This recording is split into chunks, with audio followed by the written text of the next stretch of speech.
তাপসী তাবাসসুম মুর্মি, একজন ম্যাজিস্ট্রেট, তিনি সাম্প্রতিক কিছু বক্তব্য ছেড়েছেন তার ফেসবুক স্ট্যাটাসে, ইউটিউব ভিডিওতে এবং ওভার 40 মিডিয়ার সামনে।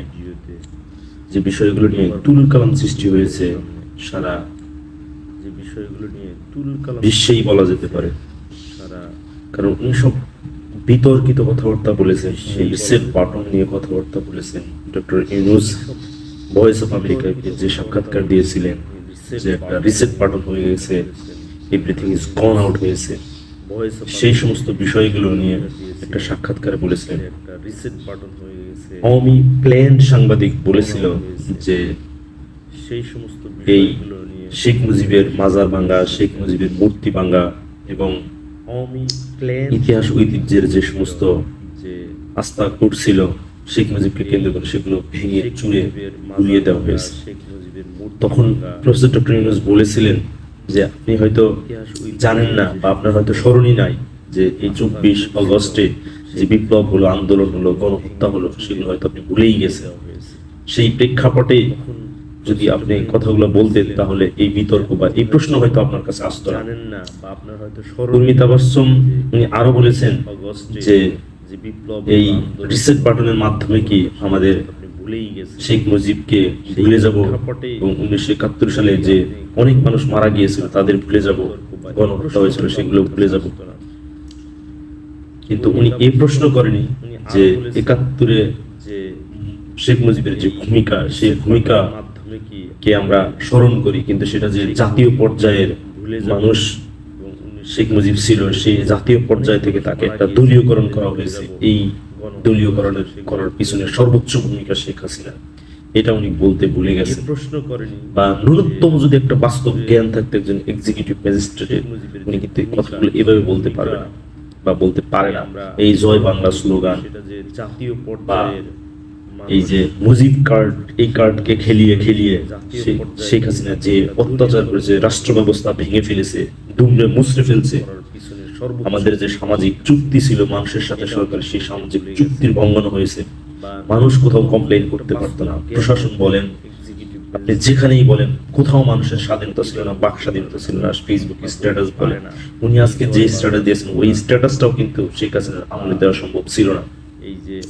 সুতরাং আমাদের যে সমস্ত মানে প্রক্রিয়া নিয়োগ হয়েছে, সেই সমস্ত প্রক্রিয়াগুলো বারবার রিসেট করা দরকার, বারবার আমাদের সার্ভেইলেন্সের মাধ্যমে আনা উচিত যে কারা নিয়োগ পেয়েছে এবং কিভাবে নিয়োগ পেয়েছে। আমরা শুনেছি বিপিএসসিতে বিভিন্ন মন্ত্রী এমপি চিঠি দিত, জিও লেটার দিত তাকে সুপারিশ করার, সেই প্রেক্ষিতেই অনেক অনেক নিয়োগ হয়েছে এবং ওটা তো ছিলই।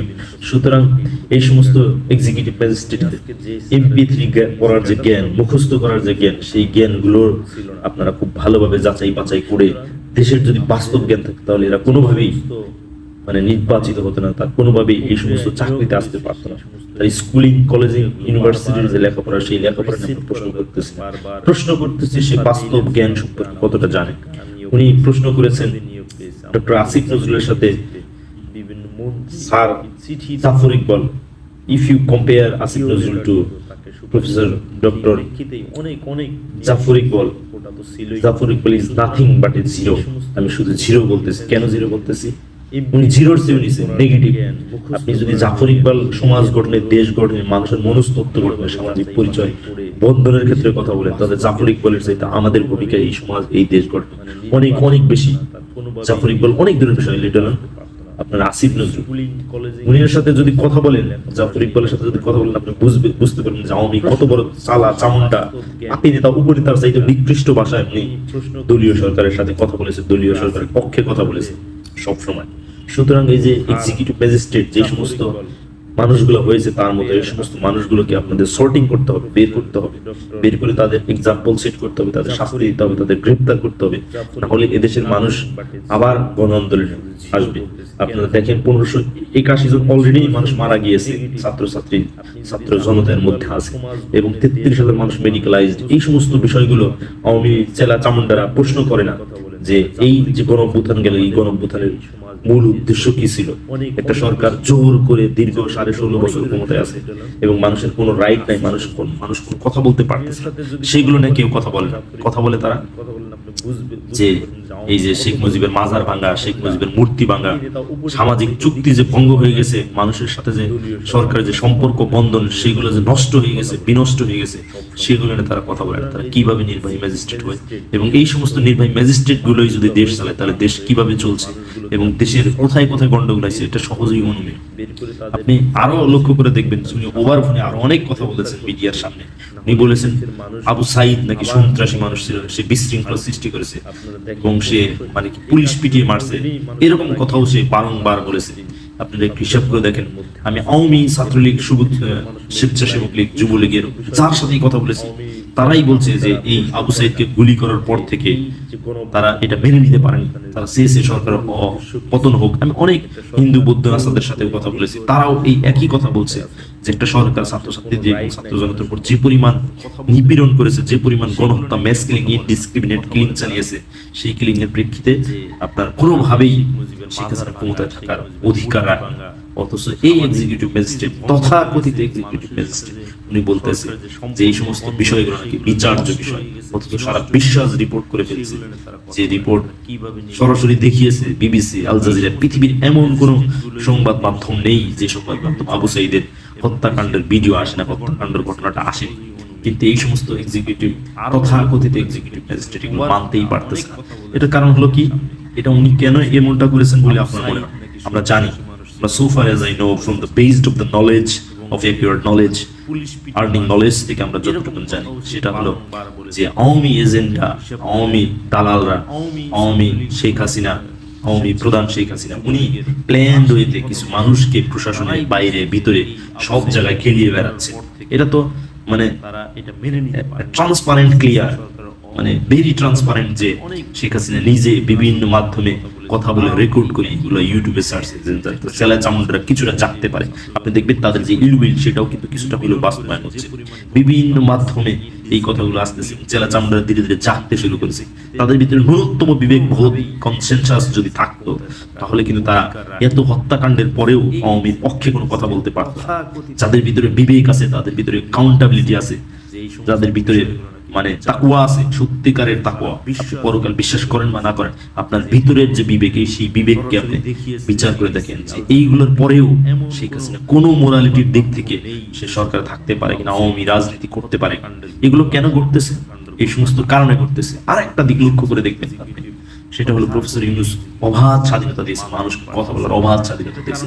প্রত্যেকটি each and every sector is corruption free now, এবং you are at liberty, whatever you like to do, whatever you like to say, বলতে পারবেন, করতে পারবেন। এই স্বাধীনতার কারণেই কিন্তু এই সমস্ত চ্যালেঞ্জ আমাদের ফেসবুক স্ট্যাটাস, ইউটিউব ভিডিও করে বিভিন্ন মাধ্যমে তারা আওয়ামী এজেন্ডা বাস্তবায়ন করার জন্য কথা বলতেছে। নিজুমদের মধ্যে একটা ক্রিট, এই দেশের একটা ক্লিন যে সে সবসময় আওয়ামী এজেন্ডা বাস্তবায়ন করতো, এবং ওই যে মরুভূমিতে ঘূর্ণিঝড় হলে, বালু উড়লে উট পাখি যেমন মরুভূমির ভিতরে মাথা দিয়ে লুকিয়ে থাকে, পৃথিবীতে কিছুই হয়নি। এই সমস্ত নিজুম মজুমদার, তাবাসসুম কর্মী, এই সমস্ত তথাকথিত মানুষগুলো মরুভূমির মধ্যে ছিল এবং সেই মরুভূমির মধ্যে মাটির নিচে, ধুলোর নিচে মাথা ডুবিয়ে দিয়েছিল। পৃথিবীতে কি ঘটছে, এই দেশে কি ঘটছে, পৃথিবীতে কিভাবে নিউজ হয়েছে, শেখ হাসিনা কিভাবে পালিয়েছে এবং সকল মানুষকে পালানোর ব্যবস্থা করেছে, সেই বিষয়গুলো তারা জানেই না। অগাস্ট এবং জুলাইতে যে কি ঘটনা ঘটছে এটা রিয়েলাইজ করতে পারে না। এদের বিয়ন্ড দেয়ার ইমাজিনেশন, তাদের মানে কল্পনার বাইরে ঘটনা ঘটছে, সুতরাং তারা এইভাবে কথা বলতে পারে। এদেরকে পানিশেবল অফেন্স হয়েছে, এবং এদেরকে যদি আপনি এই ক্রাইমের জন্য তাদেরকে গ্রেফতার না করেন, তাদের যদি আপনি চিরস্থায়ী বহিষ্কার না করেন, তাদের যদি সকল চাকরির রাস্তা বন্ধ না করেন, তাহলে দেখবেন এরকম মানুষ উঠতেই থাকবে, উঠতেই থাকবে, কথা বলতেই থাকবে। এক সময় দেখবেন ইতিহাস বলা এই মানুষ সবকিছুই ভুলে যাবে তাদের মতো, তারা যেভাবে ভুলে গেছে, তারা যেরকম উট পাখির মতো সবকিছু না দেখে মানে এখন বয়ান গাচ্ছে, সেই সমস্ত বয়ান এরাও গায়। সুতরাং উপদেষ্টা পরিষদে যারা আছে, আমি এটা নিয়ে অনেক সিরিয়াস বক্তব্য দিয়েছিলাম এর আগেও, যে আপনারা বলতে পারেন আপনাদের গাছ লাগবে। আপনারা যদি মনে করেন না ফ্লেক্সিবিলিটি দিয়েই সব হবে, না, ফ্লেক্সিবিলিটি সব হয় না। এই আওয়ামী দোসর রাজাকার রাজারা মুক্তিযুদ্ধের সবচেয়ে বিপক্ষ শক্তি। এদেশের প্রতিটি মানুষ জানে, আমেরিকাতে ফাউন্ডিং ফাদার্স আছে, আমাদের বাংলাদেশে ফাউন্ডিং ফাদার্স নেই। ফাদার্স নাই, ফাদার্স বলতেছি এখানে একজনই মানুষ হর্তাকর্তা। দুনিয়ার যত ইতিহাস কর্মকাণ্ড দেখবেন সব একজনকে কেন্দ্র করেই ঘটেছে, একজনকে কেন্দ্র করেই লেখা হচ্ছে। কিন্তু একবারও এই সুশীল চুতিয়ারা চিন্তা করে না যে শেখ মুজিবের যে ৭০ সাল পর্যন্ত ভূমিকা এবং ৭০ সালের পর থেকে যে পৃথিবীর ১ নাম্বার শ্রেষ্ঠ স্বৈরাচার হয়েছিল সেই কথাগুলো বুঝে না। উনি যে একজন আইকন ছিলেন স্বৈরাচারের সেই কথাগুলো কিন্তু লেখা নেই। আপনি ৭২-৭৫ সালের পত্রিকা পর্যন্ত আমরা পড়তে পারতাম না বিশ্ববিদ্যালয়গুলোতে। আজও আপনি পড়তে পারেন কিনা সন্দেহ। এই সমস্ত পত্রিকাগুলো পুড়িয়ে ছাই করা হয়েছে, অনলাইন ভার্সন নাই। মানুষ কিছু কিছু কালেক্ট করা শুরু করেছে সে কিভাবে জালিম শাসন বহাল রেখেছিল এই বাংলাদেশে। সেই জিনিসগুলো স্মরণ করেই কিন্তু শেখ হাসিনা তার ক্ষমতা সাজিয়েছিল এবং সে তার বাপকে আদর্শ করে কিন্তু ক্ষমতাগুলো সাজিয়েছিল। শেখ হাসিনা খুব সুন্দর বুদ্ধিমানের কাজ করে, সেটা হলো শেখ মুজিব এবং ১৪ গোষ্ঠী হত্যাকাণ্ডের শিকার হয়ে শেখ হাসিনার ক্ষমতার পথ সুপ্রস্ত করছে। শেখ হাসিনা চেয়েছে যে তার যেন এই যে লিগাসি অফ ব্লাড, তার যে বংশের মধ্যে যারা আছে তারা যেন না পালাতে পারে, তারা যেন হত্যাকাণ্ডের শিকার হয়। হত্যাকাণ্ডের শিকার হলে সেও সে ওই যে আবার এসে ক্ষমতায় আসে বসবে, তার ছেলে মেয়ে না হলে তার খুব কাছের মানুষ ক্ষমতায় এসে বসবে, আবার সেই স্বৈরাচারী রাজাকারী অ্যাক্টিভিটি কিভাবে চালানো যায় সেই সমস্ত কাজগুলো করবে। এটাই শেখ হাসিনার প্ল্যান। একজন স্বৈর শাসক, একজন রাজাকার সরকার, একজন নষ্ট চরিত্রের মহিলারা এরকম চিন্তা করবে, এটাই স্বাভাবিক। কিন্তু সেটা আওয়ামী লীগ, জামাত, চামান্ডা বুঝেও বুঝতে পারে না কেন? তারা অনেক বেশি সুবিধা নিয়েছে সেই সরকার থেকে। সেই সুবিধা নেওয়ার কারণে তারা এই জিনিসগুলো ভুলতে বসেছে। না হলে তাদের সুযোগ সুবিধা বন্ধ হয়ে যাবে এবং তারা যে ইনকাম করেছে, আয় করেছে, সেই টাকাগুলো ধরা পড়ে যাবে। প্রশাসনে বলেন, প্রশাসনের বাইরে বলেন, ইউনিয়ন পরিষদে বলেন, আপনার উপজেলা পরিষদ বলেন, each and every sector, each and every জায়গায় আপনি এই সমস্ত চ্যালেঞ্জ আপনারা কিন্তু এখনো আছে। প্রকাশ্যে কিছু কিছু কোভার্ট আছে, আবার কিছু কিছু ডিসক্লোজ হতে যাচ্ছে, কিছু কিছু ফেস করতে যাচ্ছে। কারণ কি? স্বাধীনতা, অবাধ স্বাধীনতা। এই জন্য উপদেষ্টাদের উচিত মানে যখন এই সমস্ত কাজগুলো ঘটে, এই সমস্ত বিষয়গুলো, এই সমস্ত ব্যক্তিগুলো আমাদের সামনে আসে, তাদেরকে যথাযথ জবাবদিহিতার মধ্যে এনে তাদেরকে বিচার করা এবং যথাযোগ্য শাস্তি দেয়া। যদি এটা আমরা নিশ্চিত করতে পারি তাহলেই আমাদের দেশ যে লক্ষ্যে আমরা আগানোর চেষ্টা করতেছি সেই লক্ষ্যে আগাবে বলে আমরা বিশ্বাস করি। ধন্যবাদ। একবারও এই সুশীল চুতিয়ারা চিন্তা করে না যে শেখ মুজিবের যে ৭০ সাল পর্যন্ত ভূমিকা এবং ৭০ সালের পর থেকে যে পৃথিবীর ১ নাম্বার শ্রেষ্ঠ স্বৈরাচার হয়েছিলেন সেই কথাগুলো বুঝে না। উনি যে একজন আইকন ছিলেন স্বৈরাচারের সেই কথাগুলো কিন্তু লেখা নেই। আপনি ৭২-৭৫ সালের পত্রিকা পর্যন্ত আমরা পড়তে পারতাম না বিশ্ববিদ্যালয়গুলোতে। আজও আপনি পড়তে পারেন কিনা সন্দেহ। এই সমস্ত পত্রিকাগুলো পুড়িয়ে ছাই করা হয়েছে, অনলাইন ভার্সন নাই। মানুষ কিছু কিছু কালেক্ট করা শুরু করেছে সে কিভাবে জালিম শাসন বহাল রেখেছিল এই বাংলাদেশে।